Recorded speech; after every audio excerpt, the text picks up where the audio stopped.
दस्तक में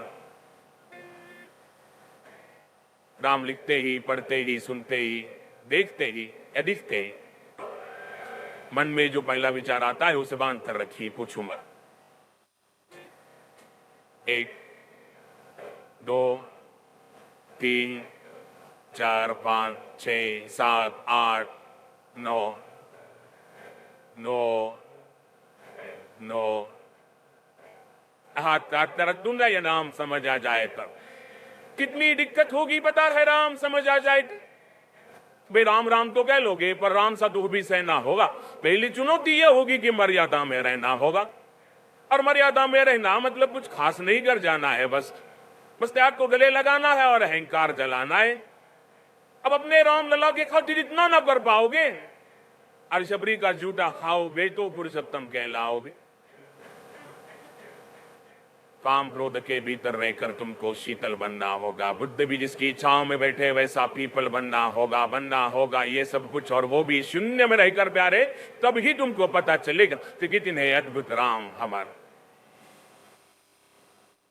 सोच रहे हो कौन हूं मैं? चलो बता ही देता हूं। तुमने ही तो नाम दिया था मैं बादल कहलाता हूं। नया नया हूं यहाँ पे तो ना पहले किसी को देखा है। वैसे तो हूं त्रेता से मुझे कृष्ण किसी ने कलयुग भेजा है। वे बात वहां तक फैल गई है कि यहाँ कुछ तो मंगल होने को है कि भरत से भारत हुए राज्य में सुनाए राम जी आने को है। बड़े भाग्यशाली हो तुम सब।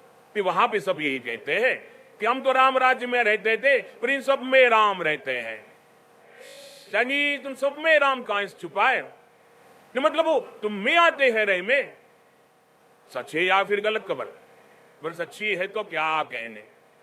तो सबको राम पता ही होगा, घर के बड़ों ने बताया होगा। तो बताओ फिर की क्या है राम? बताओ फिर की क्या है राम? बताओ। और बता है तुमको क्या है राम? तब बस हाथ धनुष तरकश में बांध, तब वन में जिन्होंने किया गुजारा, या फिर कैसे रावण मारा लक्ष्मण जिनको कहते हैं भैया, जिनकी पत्नी सीता मैया। फिर ये तो अब हो गई वही कहानी, एक था राजा एक की रानी। क्या सच में तुमको राम पता है या वो भी आप हम बताए? बड़े दिनों से वो यहाँ पर सब कुछ देख रहा हूं। कब से प्रभु से मिलने आया था मैं, उन्हें छोड़कर मिला हूं सबसे। एक बात कहूं अगर बुरा न मानो, फिर तुम तुरंत ही क्रोधित हो जाते हो। पूरी बात तो सुनते भी नहीं सीधे घर पर आ जाते हो कि तुम लोगों के नाम जपो में पहले सा आराम नहीं। कि तुम लोगों के नाम जपो में पहले सा आराम नहीं। इस जबरदस्ती के जय श्री राम में सब कुछ है, बस राम नाम। ये राजनीति का दाया बाया जितना मर्जी खिलो।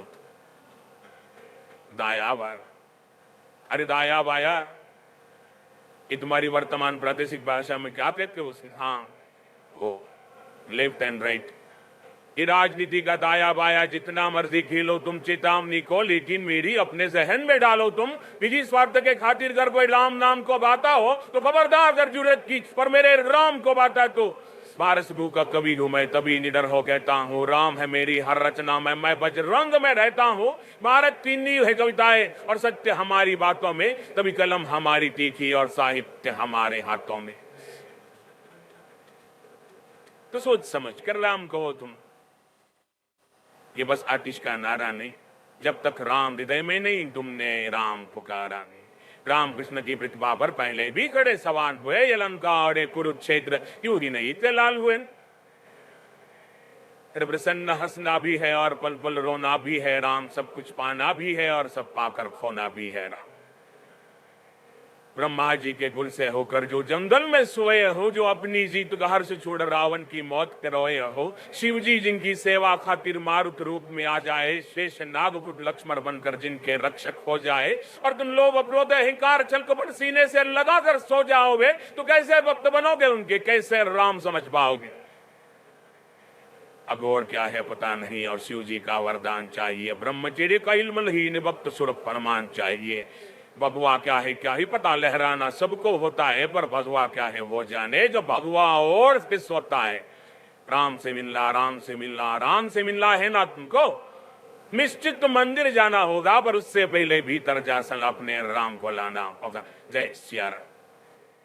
तरहान अवधपुरी का उत्सव है, कोई कसर नहीं, सब खूब मनाना। मेरे प्रभु वे आने वाले रथ को उनके खूब सजाना।